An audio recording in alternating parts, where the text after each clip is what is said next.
Reverend Gregory is our speaker today, but the very first thing is this song by the wonderful Eliza Shaw. Thank you.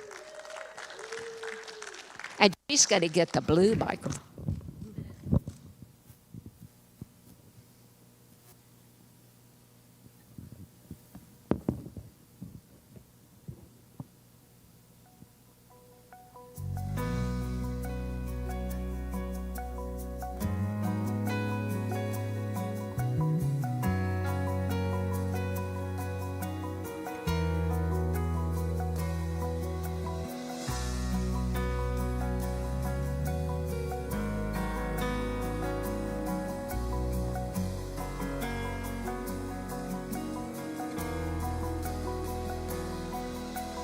Love in the words I say, peace in the world I make, God in every breath I take, joy in my day, joy in my day.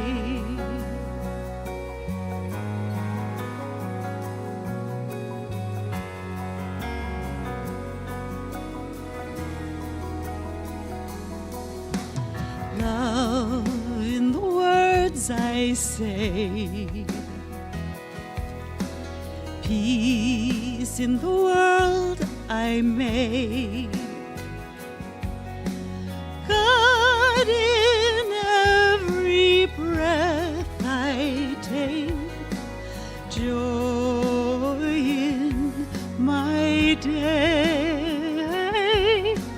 joy in my day.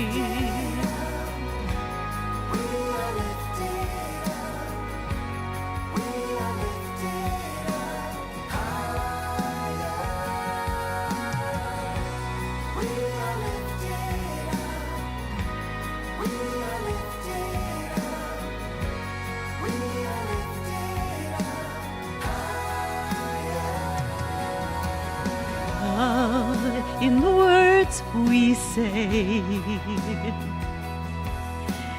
peace in the world we make, God in every breath we take, joy in our day, joy in our day. Love in the words we say, world. Peace in the world we make, breath. God in every breath we take, joy in our day, joy in our day. We are lifted up, we are lifted up, we are lifted up higher. We are lifted up, we are lifted up, we are lifted up higher. Love,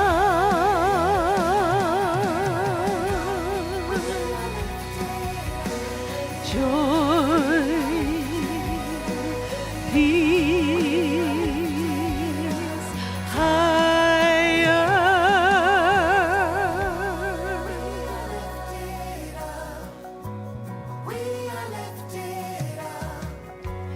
We are lifted up higher.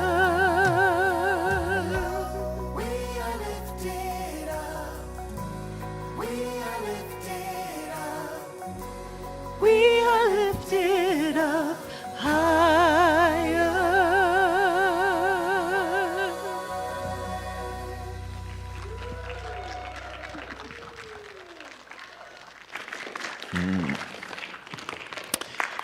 Thank you, Eliza Shaw. Let's give her another hand. That was beautiful. That was awesome. You have such a beautiful voice, Eliza. I love it. Like an angel. You sing like an angel. Yeah, see, we've been serenaded by an angel this morning. You know, how can you go wrong with your day when you're in the morning and you get serenaded by an angel?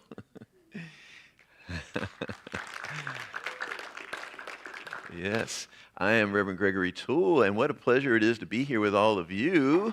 Look at all these beautiful people here with us today, and look at all the beautiful people online. Can you see all those people online? We can feel them, right? We can feel those people online. Thank you so much for all of you who are watching online. We really appreciate you and feel you, and I love it when the folks who are online then come into a service in person. They're like, oh, we watch online all the time, but today we came in person, and it's a beautiful thing to see, like who it is that's watching out there online. We have a lot of loyal followers who watch online for various reasons. Some of them have challenges in getting here, whatever. And some just like, during COVID, some people got used to drinking their coffee and watching the service from their living room, But nonetheless, it's so good to be here with all of you. And my talk today is on unspeakable joy.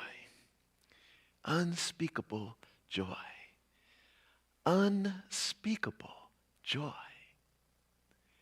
Unspeakable joy. Unspeakable joy. Unspeakable joy. So much joy. Unspeakable. Can't even describe it. Unspeakable joy.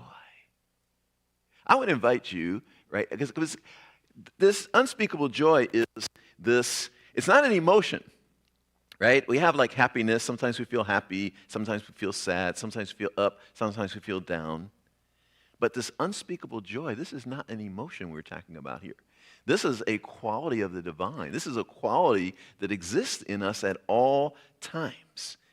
This is our essence. It's like that scripture that talks about the peace that passes all human understanding, right? It's a peace that is beyond the appearances and what is happening in the world. It is just a peace that we can find within us, and that joy. There's a scripture in 1 Peter that talks about unspeakable joy. It is that like deep trust that God, even if we can't see it, even if the appearance is something else, that God is present right where we are at all times. So I want to invite you, I want us to really, my goal, my intention for our time together today is that we all in here tap that unspeakable joy and we radiate that unspeakable joy outward. One of the ways, and Thich Nhat Hanh talks about this, the Vietnamese Buddhist monk, or talked, he's on the other side now, he's probably still talking about it over there. He talked about bringing a smile to your face as an act, as a conscious act of knowing that the presence of God is right where we are, of knowing that all is well, of knowing that we have conscious choice in every moment. We don't always have choice about what is happening, right? Sometimes anyone have anything happening ever in your life that is not of your conscious choosing? Things happen, right? Things happen. But he talked about how because we can bring a smile to our face at any time, it gives us evidence that we're always at choice. Because there's hardly ever, I'm sure there's some, if I were a medical doctor, I'm sure there's some sort of condition where you would not be able to form a smile. Some sort of condition with your face or your jaws or whatever, where you would not be able to form a smile. But most of the time, physically, we could form a smile on our face at any time. Some of you are kind of starting to do it already. Some of you are like, I am not going to smile. He is not going to get me to smile. It's like a friend, I was out at a movie with her years ago, and it was a hilarious movie. I was laughing so hard. I was laughing like belly laughs, I was like laughing so hard. It was hilarious. And I looked over at her, and she was just sitting there. And I said, don't you find this funny? And she said, yeah, it's really funny.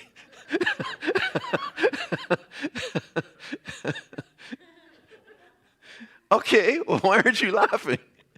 I'm laughing inside, which is fine, right? Like that can be a choice, but it's like bringing a smile to our face tells us we are at choice.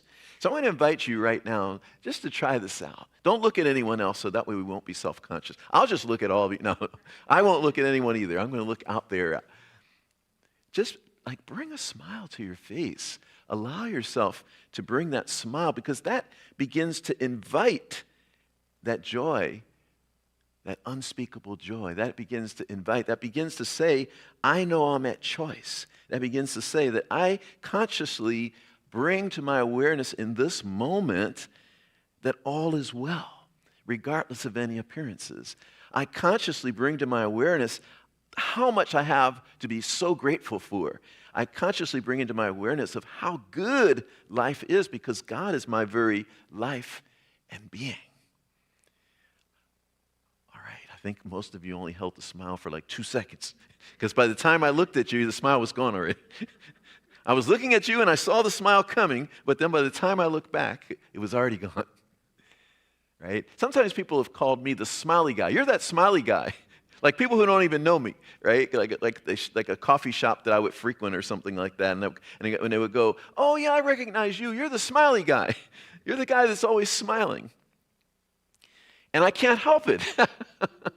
I can't help it. Like someone told me when I first got here, like, oh, I love your sense of humor. You're always having this great sense of humor. And I said, well, I can't help it. And they said, well, no, it was a compliment. And I said, I know it was a compliment, but I can't help it.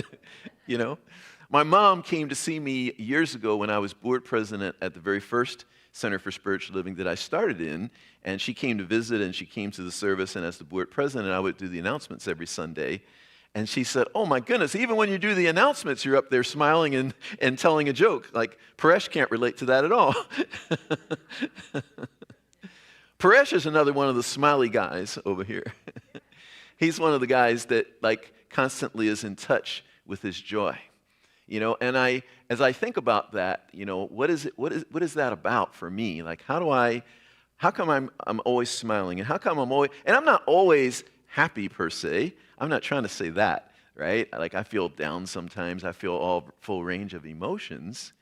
But even in the midst of that, because this unspeakable joy is not an emotion, there is still that underlying joy. There's that moment where even if I'm sitting there in my worst moment, there's going to come a moment where I'm going to crack a smile.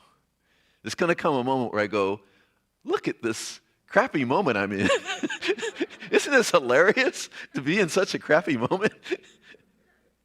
Because it's conscious. It's living life consciously as opposed to being at the whim of the circumstance or the condition. It's like I am at choice and I am aware and I am awake. And even this has something beautiful in it. Even this has something beautiful in it. I remember when I went to visit my dad in the ICU years ago, and he was teetering on the edge. He ended up living for like 11 more years after that. But in that moment, he was teetering on the edge. And I remember in all of my concern and in all of my compassion for his condition and all of that, I also remember that a smile emerged on my face. And it was like, of course I want to bring joy to my dad. Like, why would I want to bring anything other than joy to my dad and to this moment?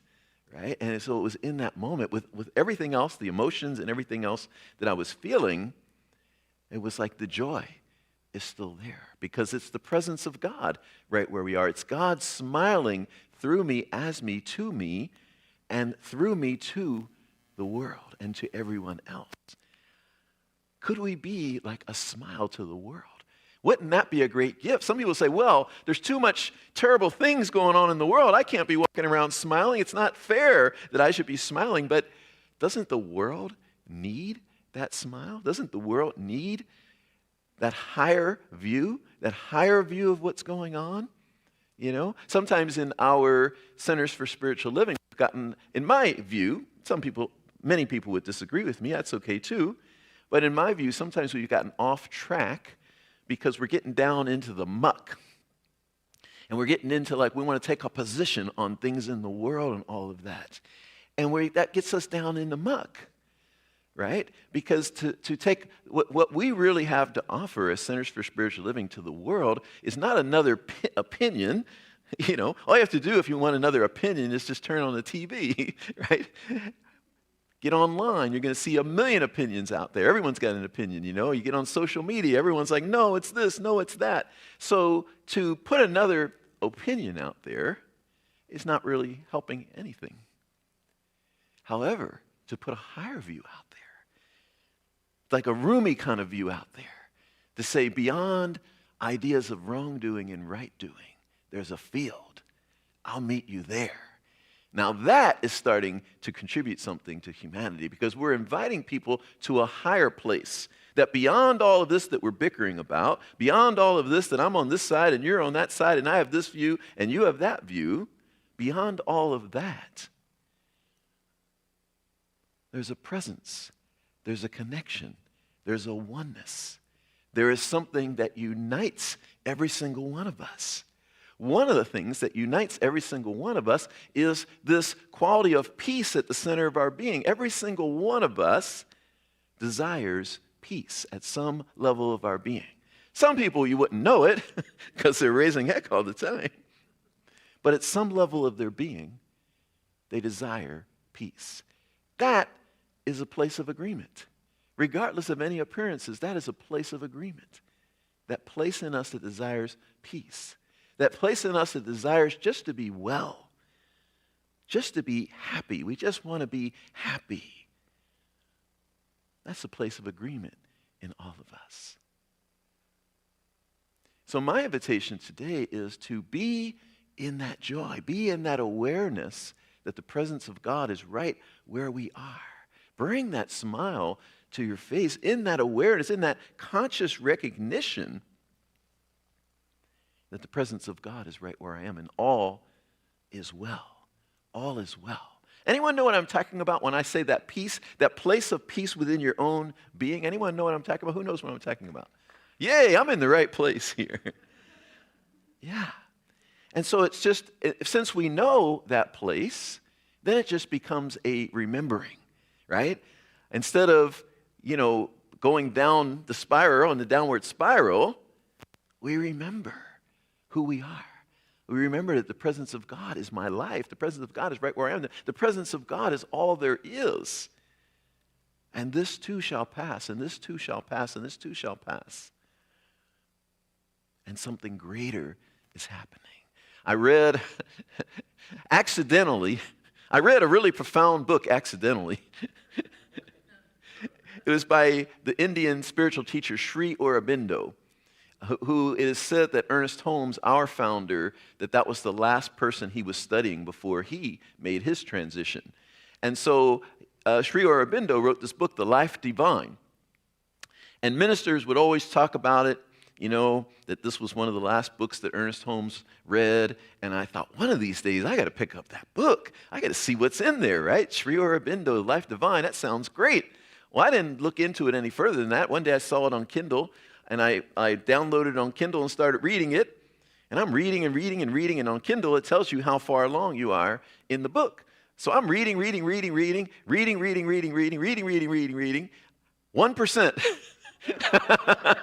You are 1%. I'm like, well, how long is this book? Turns out it was an 1,100-page book. So it had to sneak up on me, because if I'd have known it was an 1,100-page book, I probably would have put it off for a few years, like, well, I don't have time to read an 1,100-page book right now. But because it snuck up on me and I started reading it, the hook was already there. It's like, well, I started reading it, I'm not going to stop because I already started reading it. But it was one of the most profound books, because he's not even like my favorite type of spiritual writer, because I like the mystical, deeply heartfelt, soul-felt writers that they're more like almost like poetic. And he's like the logic. He's like a Troward. For those of you who have taken the Roots class, he's like a Thomas Troward, logical. And so like every time you think he's given you everything, which is like in the first chapter, you're like, oh, you gave me everything. I understand life now. But then he goes, But we still haven't covered this. We got to still deal with this whole other question over here. And that happens over and over again in the book where you're like, okay, now, thank you, God, now I have it all. You gave me everything now. Now I totally understand. And he goes, oh, yeah, but we still haven't covered this. But he takes like every little spiritual question we could ever have, all the questions of the ages that every foundational student class has student has asked. He takes every one of those questions and he doesn't answer it until he fully answers it. You know what I mean? He doesn't do any airy-fairy. He doesn't do any like, oh, because God is all there is. Therefore, that's it. No, he like every little thing he covers, and it was extraordinary. And that's a long story to tell you, that one of the things that he talked about that is really profound is how there is a overarching intelligence in all of this universe here. There is a we see it from like we're in this little space. We got our little space here. We got our little world here. We got our city, our state, our country, our world. And we're like, how does this affect me? And how does this affect my brothers? And how does this affect my family? And how does this affect my friends? And how does this affect the ones I care about? And those are all great things, right? For any compassionate, loving being. But he talks about something beautiful, and it's totally like, oh, of course.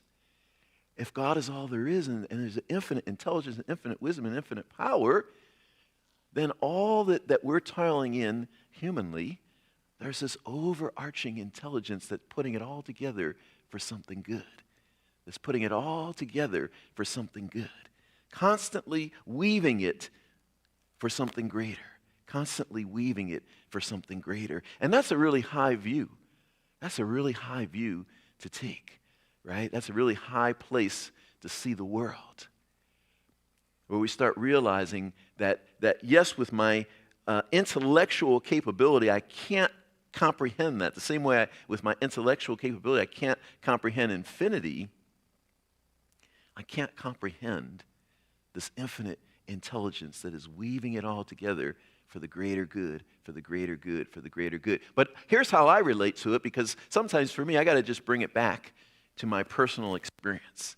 You know, I got to bring it back to my personal experience. And how I relate to it is that everything that has ever happened in my life, every single experience, every single year of my life, everything that has ever happened, when I look back on it in hindsight, I can see how it led me right here to where I am right now. And that nothing happened by accident. Everything had its place to develop me, to grow me, to build me up, to prepare me in some way for this moment of right now, and that without each of those moments, it wouldn't be possible for me to be here. For example, I've shared a few times that the way I got into Science of Mind at all, the way I came into Center for Spiritual Living at all, there were two people who introduced me, and I think they were both necessary, because I think when they were both saying, you should come to my church, and those were not words that sounded inviting to me. You know, as someone who didn't grow up in church and didn't have a positive experience with the churches I did go to, but two of them invited me, and one of them who invited me was someone who was my nemesis. Former nemesis. At the time she invited me, she was not my nemesis, but she was my former nemesis. We sat on a board together, and I thought her whole purpose in life was to make my life miserable. Because every board meeting I went to, I left miserable. I'm like, won't she leave me alone? You know. And there's a whole other side to that story, because I thought she was as tough as nails, and when we finally became friends, she said, I went home and cried after every meeting. And I said, oh my goodness, I could never have imagined that. I thought she was the toughest person I've ever met in my life, tough as nails, because she was just beating up on my perception, right? But she was just trying to protect herself. She was just trying to protect herself. She went home and cried after every meeting. But I digress again. This person who was my nemesis formerly, who I thought, boy, if God could just get her out of my life would be so much better. She is one of the two people, and I say it would have taken two people, so she was absolutely necessary to me coming in to Science of Mind, which 30 years later, here I still am, and this is my whole life. This is my whole life. This is what I do. Right? But in that moment, you couldn't have convinced me that this person was a great gift to me. You could not have convinced me for the world. I would have been like, are you crazy? This woman makes my life miserable. And we actually became friends once we asked ourselves. We ended up we had a common friend, and we ended up at a party at his house. And we were sitting there at the party, and we said, so why were we always going at it like that? And we started to talk and understand, and we got the picture of like the story she made up about me, the story I made up about her, and it was like such an eye-opener, right? Of like what we see in a person and then what's really real, right? Sometimes the person that's the most scary, that's the most obnoxious, the most in your face, the most, just annoying of all is the person that's hurting the most, is the person that's just trying to get their head above water.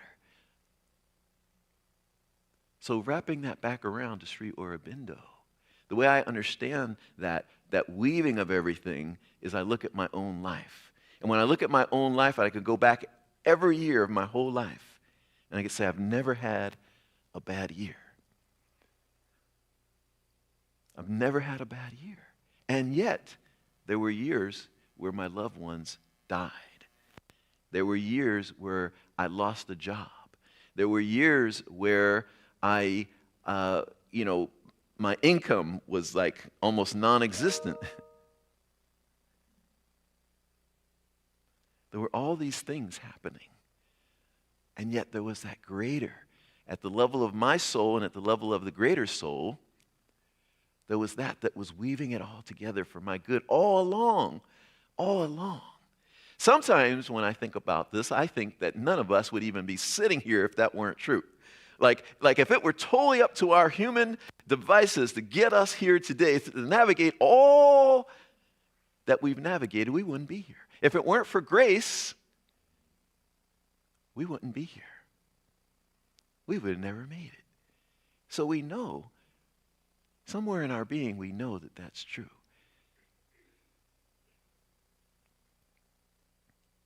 So all of that can bring us back when we know the truth. The truth shall set you free. Music? Is that someone's phone? Oh, okay. Who's that? Gabrielle? Okay, we won't tell anyone. We won't tell anyone it's you, Gabrielle. Or was that what Reverend Catherine said, that God is calling? Is God calling you right now?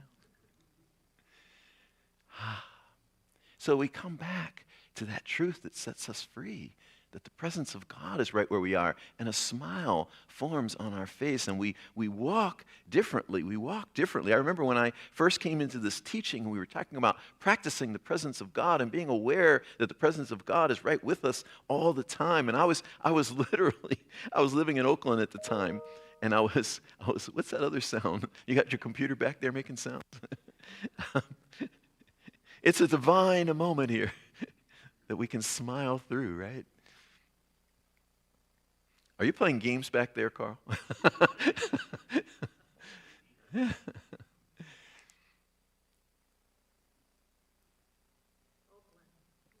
Thank you.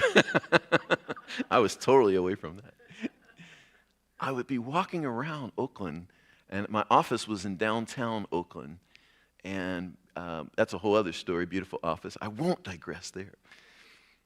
And I'd just be walking around, and I had to catch myself, because I felt so full of the joy, so full of the awareness that the presence of God is my very life. The presence of God surrounds and unfolds me, and life is good and life is wonderful. And I was literally at times just walking around the street like this, and I was like, oh, wait a minute, that probably makes me look like I'm, ready to be locked up, right? But I couldn't contain it.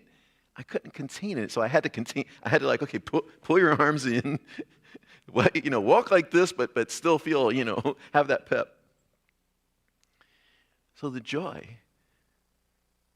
unspeakable joy, not an emotion, that knowing with every fiber of our being, that knowing at the core of our being that God is and all is well. I think I want to end with, especially since I verified it today, I want to end with one of my first spiritual influences was a man named J. Krishnamurti. He was an Indian spiritual teacher that back in the 60s and 70s did a lot of teaching right here in California, up and down the coast, like UC Santa Cruz and different places like that. And I had read in Eckhart Tolle's book, I think it was his New Earth book, he quoted Krishnamurti, but I could never verify it.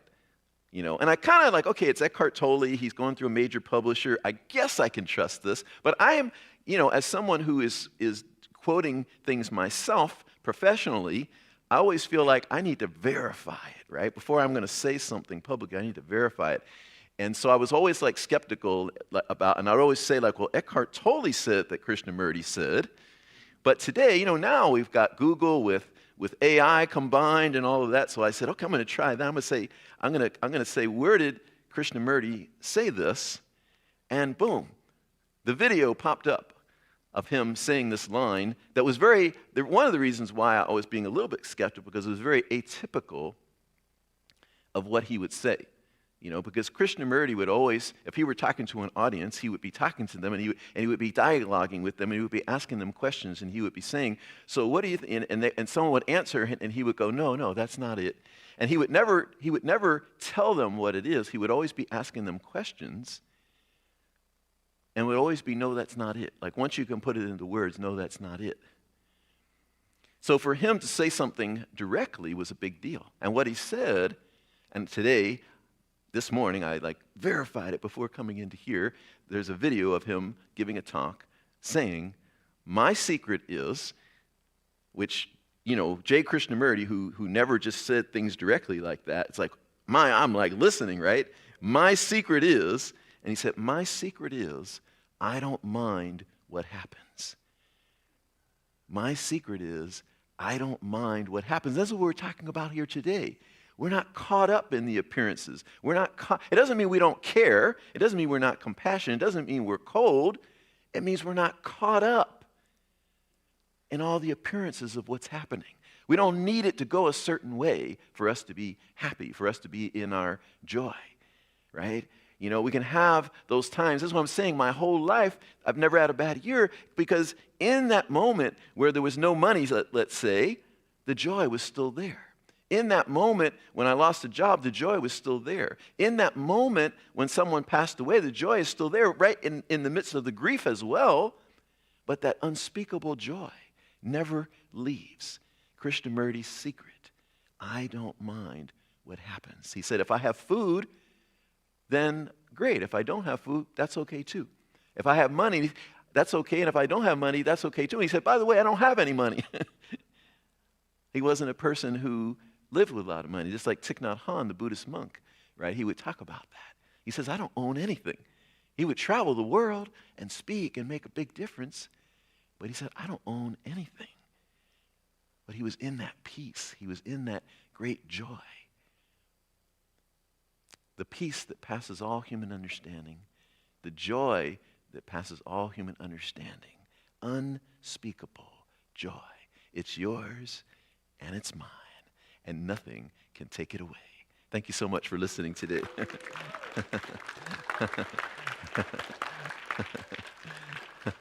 Thank you, thank you, thank you. Before we bring Eliza back up, you can go ahead and get ready, Eliza, but we're going to do our offering here, and Eliza will sing. She'll serenade us while we're doing our offering. So many different ways that you can give. You can text to give at 424-379-3733. Maybe that's the cool kids too. I've been saying the QR code's the cool kids, but maybe the text to give, maybe that's for the cool kids too. I did that one time, so I think that makes me one of the cool kids.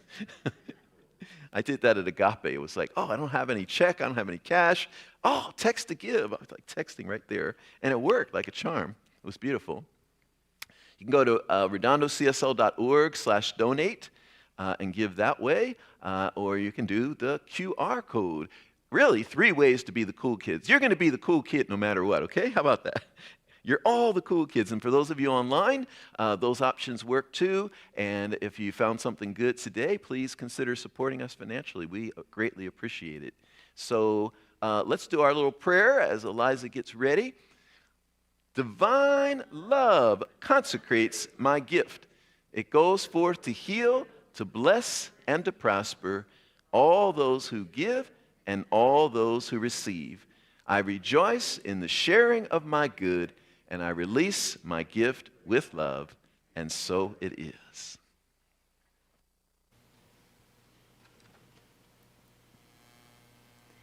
Sometimes you can't speak of joy, but you can sing about it.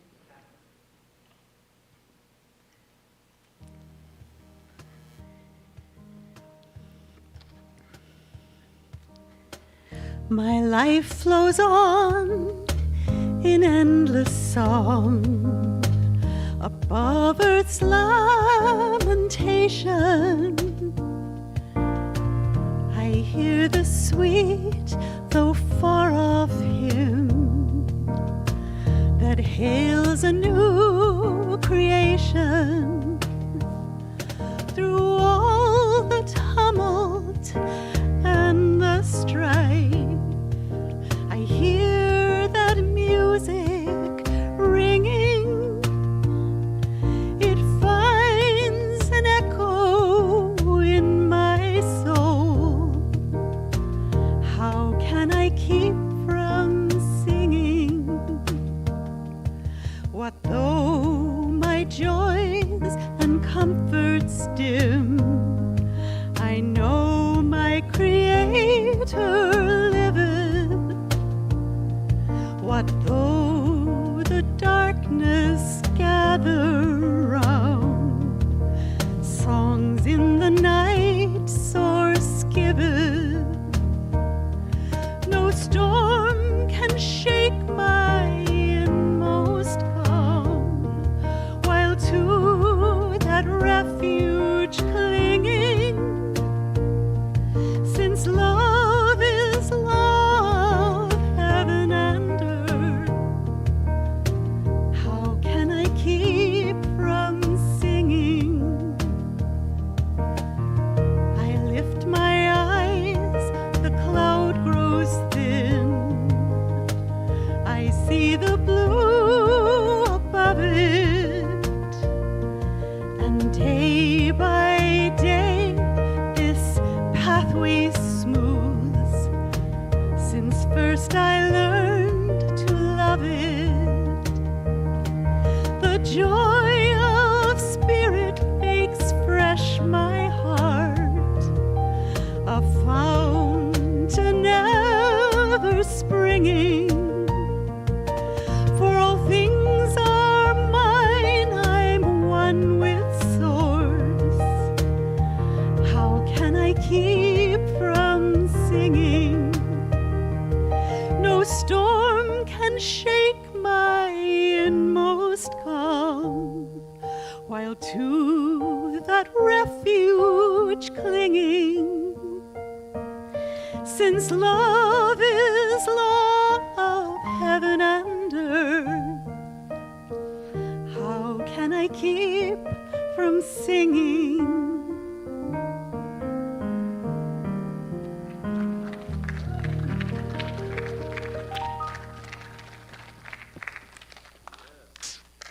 Beautiful, beautiful. Thank you, Eliza. Let's give her more love. Wow. That really hit it really well, right? How can I keep from singing, right? How can I keep from being in my joy with all this awareness of who I am and what life really is? So let's see. One of the great things about Wednesday is we get to pass the mic around and see who wants to share something or ask a question or make a prayer request. So Vincent, let's give Vincent a hand. He's an awesome person here. He's going to bring the mic around. Sean back there. Oh, yeah, you remember Hello. him. Hi, everybody. A dear friend's having a mental health crisis, and I would really appreciate a prayer for her. She comes here sometimes. I'd rather not say her name, but Yes, okay. Thank you. All right. So we just know for Sean's friend, we know that God is all there is. One power, one presence, one infinite intelligence, one infinite wholeness and perfection. And so we know that this is the truth. I know it's the truth of myself. I know it's the truth of Sean. I know it's the truth of Sean's friend. That God is right where this person is. and infinite intelligence, infinite wisdom, that appears to be a crisis is a moment of opportunity. It's a moment of breakthrough. It looks like a breakdown. It's a moment of breakthrough. And something is breaking through. Something is opening. Something has to crack first, and then it's breaking through to something greater. And so I know right there with this person that they are whole, perfect, and complete, and God is doing something amazing with this person. Healing is taking place. Opening is taking place. I know that all is well. I am grateful. I let it be. And so it is. Thank you for that, Sean. Who else? Thank you, Margene. Margene is our usher today. Thank you, Margene. Yes, take a bow. Yes. We all deserve a bow, you know. We all show up in this life and we give it our all, you know, and we all bring our unique essence. Rosemary, you have your hand up? All right, we've got Rosemary over there.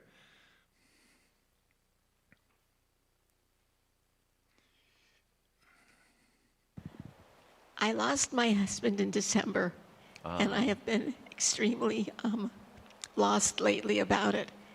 But this past week, I've come to realize I should be grateful that I had the pleasure, the joy of playing with him for 36 years. Yes. And I've been focusing on the fact that he's gone. But again, I have to look at it from the other side. Yes. And just because I'm speaking, I'm losing it right now, but I was feeling so much better as you talked today and the talk on Sunday. It's just really helped me to get I'm hoping through and over that, the feeling of loss, of emptiness. Yes. Thank you so thank much. you. You are welcome. I love that. Yeah, gratitude is powerful, right? It really It is. flips the script, right? The gratitude. But you have to keep reminding yourself it's so easy. Yes. I've got a yes, lot of people around me that are not there. Yes. And I don't want to say anything to them. They call me a Pollyanna. Well, okay, fine. Fine. That's a compliment. That's a Well, compliment. So thank you. That means very- you trust life. You Oh, trust yes, life. Yes. Thank you very much. Yes, thank you. Thank you. Thank you. All right, we got Beverly up here.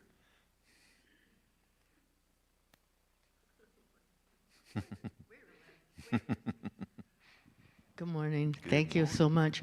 My daughter is meeting with the veterinarian today, our beloved Daisy, 19 and a half years old. And, Dog? Excuse me, a kitty cat. Wow. A kitty cat. 19. And she loves her and I love her. And it's a decision today to make. And I just know the highest good. And you know, what happened to me today was I was waiting for Anne. And I was sitting there, standing on the sidewalk, and I looked at this beautiful tree, and the wind was blowing the leaves.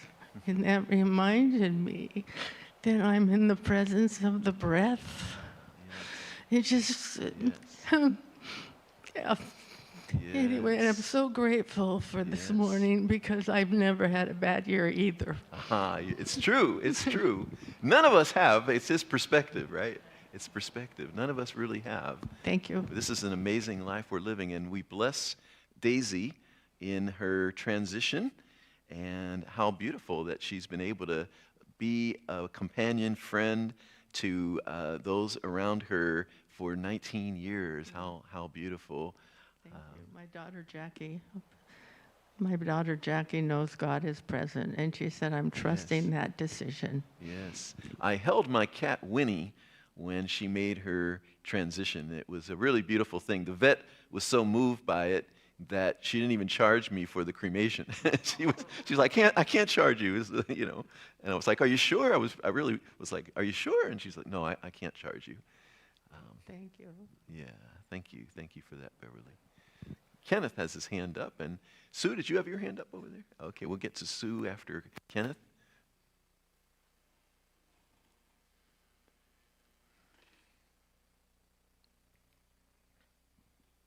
Thanks, sir.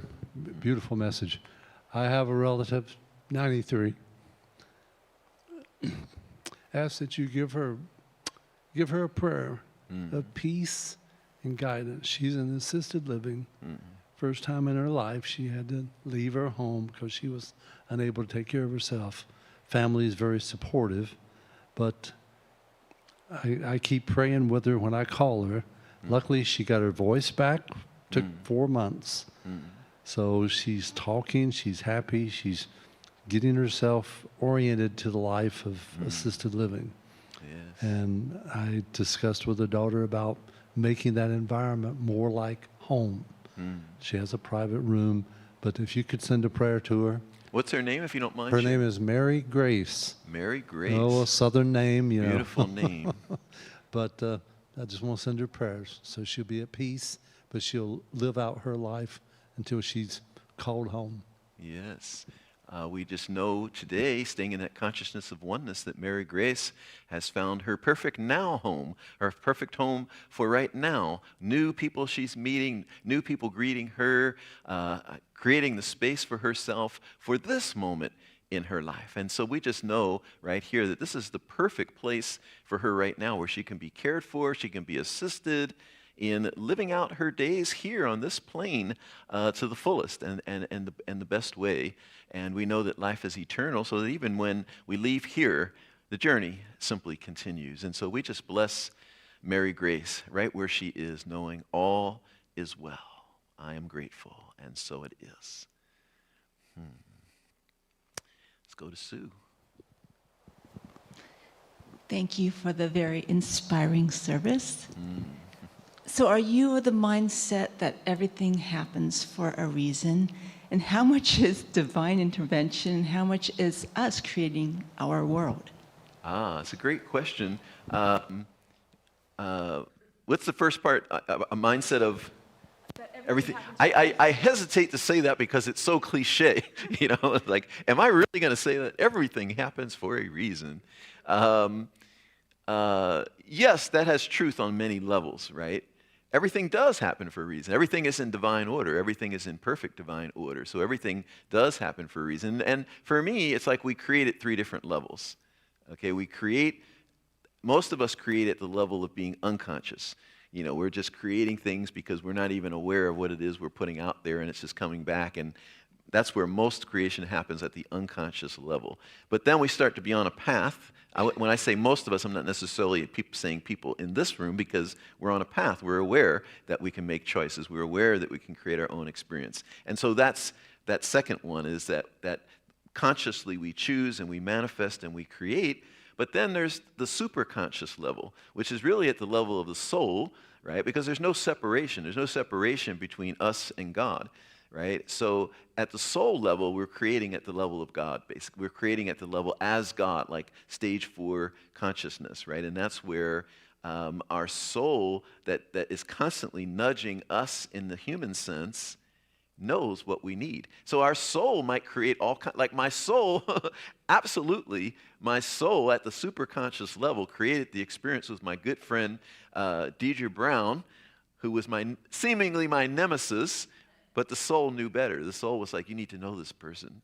This person is going to be the one that gets you where you need to get going. So it's me, but not at a conscious level. It's at a super conscious level of my soul, but until I tap into that, you know what I mean? It's there, but until I tap in, it's just operating above my level of like conscious awareness. And it is that soul that kind of nudges us and gets us there and creates experiences for us, right? Really positive experiences that we would never call positive experiences in the moment, and we would never embrace, we would never say yes to. But the soul is like, okay. So it's all one, right? Like people could talk about angels and spirit guides and all these, but it's all one, right? It's all us, it's all one, it's all us, and yet many components to it. But yes, we are so beloved, we are so taken care of. We are so taken care of. So we can, and that's that peace that passes all human understanding. That's that joy, unspeakable joy, where it's like we know without knowing how we know. If someone were to say, well, how do you know everything is going to be okay? How do you know everything is in divine order? We just know. We just know. If we tap into at the soul level, if we really do our deep work within and we really commune with the presence of God right where we are, we know. We know. And we can't explain it. Wouldn't make any logical sense. But it's like, all is well. All is well. I know when I get centered every morning, I'm in that space. All is well. Then some point during the rest of the day, I might sort of, go astray. things happen. Someone says something that triggers some old wound or something. But then I come back to center. And it's like, oh, yeah, all is well. All is well. Yeah. Let's see. Vicki has one, and let's see where we are on time. Vicki, you're going to be the last word. I thought you were going to tell me to stop talking. Yes, please stop talking. No. So I'm curious, in line with that question and response, how do you feel guardian angels fit into that? Because I know I have them. And I don't think it's my spirit. I think it's a different spirit. Well, truth and all of the spiritual wisdom, there really are no words. So we kind of come up with words, right? Guardian angel, spirit guides, angels. Like we're trying to describe the indescribable. So call it whatever you want, right? Yeah, guardian angels. I love that. Sure. Yeah. It's all one. It's all one, right? So when I was driving, when I was in my early 20s, got onto the freeway, and a big rig truck came flying, and it's almost like my car went through it.